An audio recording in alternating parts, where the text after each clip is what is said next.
Right, next one is John Munzel from Simpol.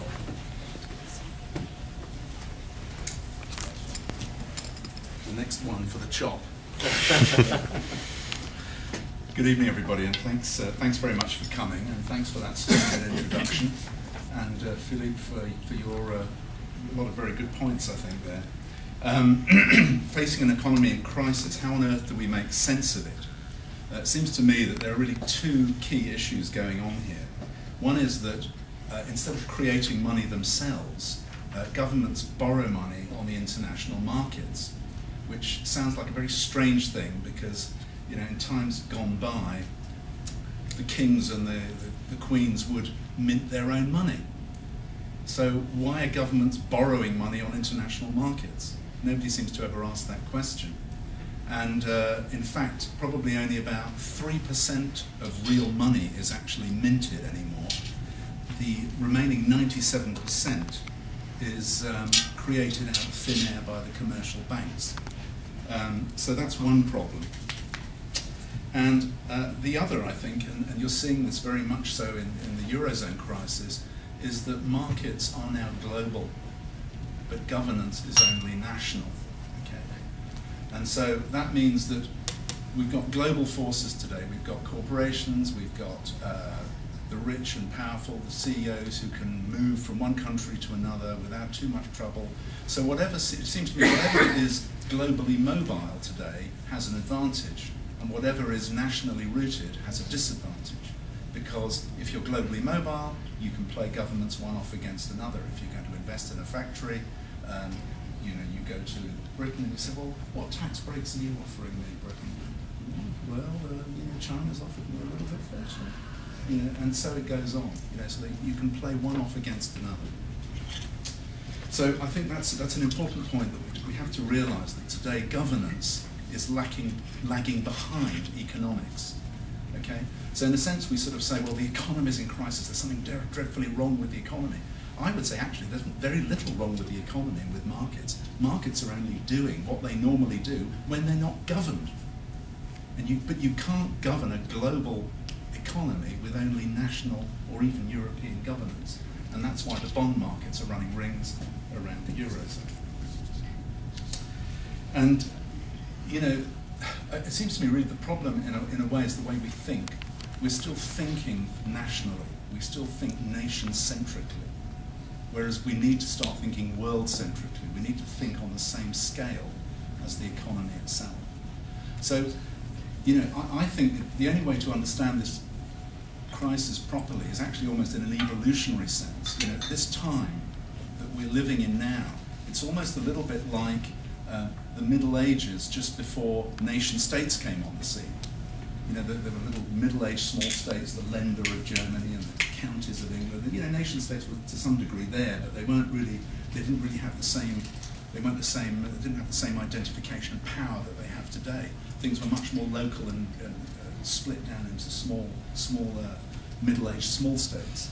But at that time, economics was getting, you know, and business and commerce were beginning to become much more widespread, and the middle-aged small states just couldn't cope. So they had to get bigger, they had to become nation-states. That was the only way that the problems of middle-aged small state thinking could be solved. And I think it's a similar situation today.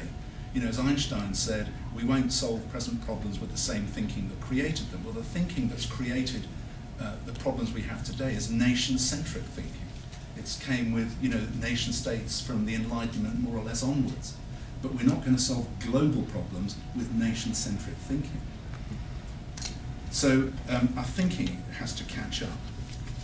And I want to actually try something I haven't really tried before today, so it may be a complete disaster. But I was wondering if each of you might like to think, given our global crisis, of a particular policy that you would like to see implemented to solve a particular major problem. And you might like to just shout them out and I'll scribble them down.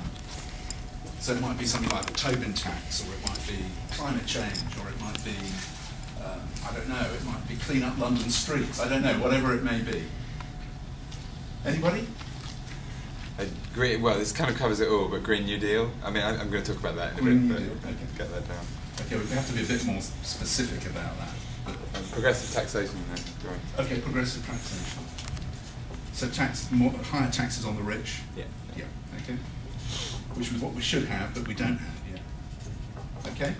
Another one. We'll say abolish tax havens. We've got a few more. Abolish tax havens. Right. Any more? Robin? What was the question, sorry? New policies to solve the situation that we're in at the moment. Yeah, I mean, I don't personally propose policies or Can you just remedies. give me a sort of headline? No, I haven't got one. Want. Okay. Anybody else? Global separation of investment banking from commercial and retail banking. Global separation. Well, Yeah, not okay. maybe at sort of nation state levels, but obviously it's going to need some sort of coordination between countries, otherwise you'll Yeah. have exactly the sort of problems that you were mentioning earlier. Okay. I don't want to give away everything I'm going to say, but democratise the money supply. Right. Okay. Okay. All right. Anybody else? One more. Come on, someone at the back. Governments that stand on their principles. Sorry, governments that stand on their principles. For example, we have a Human Rights Act that we are very, very insistent on protecting in the UK. We've got no problems with shipping work out to China and turning a blind eye to whatever their human rights practices are. Right. Okay. Good. All right. I mean, I've just tried to sort of. I've got two sheets of paper. One's headed global, and the other's headed national. And I've just tried to sort of write those policies down on one sheet or another. And what I put is progressive taxes on the rich. I put under global, because it seems to me that the problem with taxing the rich or properly taxing corporations is that if a government, any individual government, tries to do that, the corporation is just going to go elsewhere. Okay, and in a globalized world, yeah, well, you may say, people may say, well, great, let's see the back of them. But the problem is you know, what happens to all the employment, what happens to the markets, what happens to taxation, that is the minimal taxation we would have got from them if they have to go elsewhere. And I think you have to understand that corporations are in a competitive global market. So if they stayed here and took the taxation, they'd become uncompetitive with their competitors elsewhere. So, you know, of course we can get angry about this, but this is what I mean about thinking globally. If we want to think nationally and get angry, we're not going to solve the problem. If corporations are moving globally, we've got to think globally. Abolish tax havens. That's another one where I won't say it will require global cooperation, but it is going to require a lot of global coordination. I mean, if you look at the situation with Switzerland, for example, which is a well-known tax haven, that has begun to unravel a bit because of the EU, because of the cooperation, you know, the widespread cooperation that is encircling Switzerland, and also with help from the US. Switzerland is gradually being squeezed and is having to slowly cooperate. But I think if we want to deal with all tax havens, it's going to require a much more global approach. A separation of investment banking from day-to-day banking. There again, you know, that is another thing which a government could, in principle, implement unilaterally on its own. But the chances are that if one government, one major economy did it, particularly if it's in the strong in the financial services industry, it's going to lose business to other financial centres. So it ain't going to do it. The same with the Tobin tax, as we know. Human rights I put under national because I wasn't entirely sure what was supposed to be meant by that. So I'm not saying that nothing can be done by individual nation states. What I'm saying is that, you know, more and more and more things that need doing have sort of seeped into the global space now. So we do need some form of global politics to address this this problem. So that's where the simultaneous policy comes into things, because Simpol is, which is the short for simultaneous policy, is a genuinely global approach at trying to allow citizens to drive politicians towards where we want them to be. Because one of the problems is that, you know, we think that politicians are in control, but they're not. you know, to my mind, it's like we're all in this plane, and we're going up there. We think politicians are in the cockpit flying the plane, but we open the door, and there's no one in there. You know, because if you think about it, you know, for these policies that we all need, what can David Cameron really do about them, even if he wanted to? What can Mr. Sarkozy alone do? And particularly when each of them knows that they want to get more competitive against everybody, against all their peers. You know, they may all shake hands at these meetings, but they actually want to be more competitive against other nations. They want to bring jobs to their country and away from other countries. So there's a vicious circle going. And so, to my mind, if we think of things as the government not doing the right thing, I think actually that gives governments far more credit than they deserve. To my mind, they're more like, I was going to say, people in a straitjacket who have a little bit of room for manoeuvre, but actually not very much. Simply because if they try to do the things that we want them to do, it'll increase the costs of business and they'll just go elsewhere. That'll cause more unemployment, more chaos on the markets, which will hurt the country trying to do it, and all the other countries will benefit from it. So it's a vicious, you know, to my mind, it's a vicious circle. How can we solve the problem? It seems to me that we need, and this is what I like about the democratic reform movement, we need to take responsibility. We as citizens need to understand that the politicians are not going to get us out of this mess. They can kick the can down the road, they can keep the wolf from the door a little bit, but they're not actually going to solve the problem, because the problem requires global cooperation. It requires global governance. Not a global government, but it needs global governance in the sense of global and coordinated, I would say simultaneous implementation of these policies, because if these policies are implemented simultaneously, not necessarily by every single government, but by, you know, virtually all governments, everyone wins. And then if everyone wins, you can implement any of these things. And then you can mix certain policies together. For example, take the climate change talks in Durban. If we take one single issue like carbon emissions, obviously major nations like China and the States have got far more to lose than anybody else, so it's not surprising they're not cooperating. Okay? It's trying to solve one issue at a time is just balmy. So what if, for example, we were to mix, for example, a transactions tax, like a Tobin tax, with a climate agreement? If you had a transactions tax, you could raise billions and billions of dollars of funds, which you could then use to compensate the big losers on the climate agreement. So in that way, that's a very crude example, but if we start to mix two issues together, there's much more possibility to have trade-offs between a climate agreement, for example, and a global transactions tax. But all the while we try to deal with just the global, the Tobin tax on its own, or climate change on its own, we're never ever going to get anywhere. So what simultaneous policy is about is combining these policies, trading off eventually under a global agreement between citizens in all these different countries. The citizens decide the policies, not the governments. So when you sign on to Simpol, we get to suggest the policies and to refine them together. So anyone who signs on to Simpol has a chance to participate in that process. But the key point about Simpol is how do we drive governments to actually implement these policies? Well, what we do is we're inviting citizens to write to their politicians, particularly at election times, and tell them that we will be voting for any politician or candidate within reason that pledges to implement the simultaneous policy when sufficient other governments do likewise, simultaneously. Okay. So we're not asking politicians to sign up to Simpol, we're actually giving them a very strong electoral incentive. And let me explain, just give you an example of how that worked. At the last election, we actually got 200 candidates from all the main parties, of which 23 of them are now sitting in Parliament. And the way we did that, I'll give you a very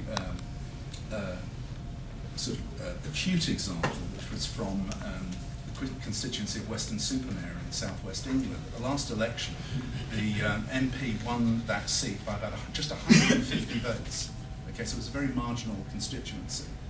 And it took just a couple of our people writing to him and to the other competing candidates saying we were going to vote for any of the politicians that signed, within reason, that signed up to Simpol.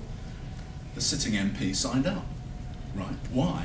Because he knew that being at such a marginal seat, if he didn't sign up, but his competitor did, he could have lost his seat, right? And by the same token, his competitor probably thought the same thing too. So he signed up as well, right? So this is a way that we can turn the tables on politicians. Instead of lamely choosing between the different manifestos of all the parties, which we know are all a complete waste of time, we turn round to them and we say, well, actually, we've got our own manifesto. It's a global manifesto. It's called the Simultaneous Policy, and I'll be voting for any of you, within reason, that signs up to it. So we turn the tables completely on the politicians. And I actually do this in my, at the election time myself. And when the politician comes up to the door with his rosette, he says, oh, Mr. Bunzel, will you be supporting Labour, at the next election? And I said, well, actually, I'll be supporting any politician within reason that signs up to Simpol. Oh, what's Simpol?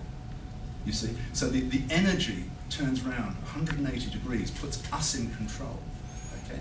And with enough of us, they won't have many choice. And it won't take many of us, as I said, because of the way electoral systems work. Often in whole countries and even in constituencies, winning or losing is on actually a very fine margin. So we don't need a majority. Like in Western Superman, we just need the critical number to make it in the interests of politicians to sign up. And they have nothing to fear, because simultaneous policy only gets implemented when all sufficient nations are on board. So until that time, there is nothing that they need do, and there's nothing for them to renege on either. Okay? So it's a way of actually building consensus. What James was saying is, how do we get everybody in the same boat? Nobody can disagree with it, because with everybody implementing it simultaneously, nobody loses out. So all the excuses for inaction and delay evaporate. And also for the corporations even. They can't complain either, because global regulations will mean a global playing field. Most of the reasons that they object is because they'll be taxed in their country, but their competitors won't be. If everybody does it simultaneously, nobody loses out. So it's a way of bringing everybody on side to a range of policies which, as we know with the global economy, can only get implemented when all or sufficient nations are on board anyway, because we live in a global world now. No longer in the Middle Ages, no longer in the age of nation states, which has now had its time and is now on its last legs, and we now need to move up to the next level, which is global cooperation. And so Simpol is one way we could all do that together, one way we can drive it from the bottom up through the vote. And that's important, I think, because, we have to have a way of connecting protest and what we citizens, what we the 99% want with politics, because we're not going to do it without politics. Somehow we've got to, you've got to, this great engine that we've got of the 99% has got to connect with the wheels of politics, because otherwise it can turn as fast as it likes, but nothing will happen. And this way we can do it through the vote. Okay, so Simpol, somebody said to me, actually, it's like open source global politics, or somebody else said, it works through the system, but it's not of the system. Okay, so we take control, but we transform the existing rotten system to where we want to get it to finish up, which is with global cooperation, which is with these kind of policies being implemented. So if you'd like to find out more, our website is simpol.org. If you'd like to sign on to Simpol, it's completely free, because we regard it as a democratic right for everybody on the planet. So there's a little sheet that you can fill in afterwards, and there's a couple of little books there if you're interested in the details. So thank you very much indeed. Thank you.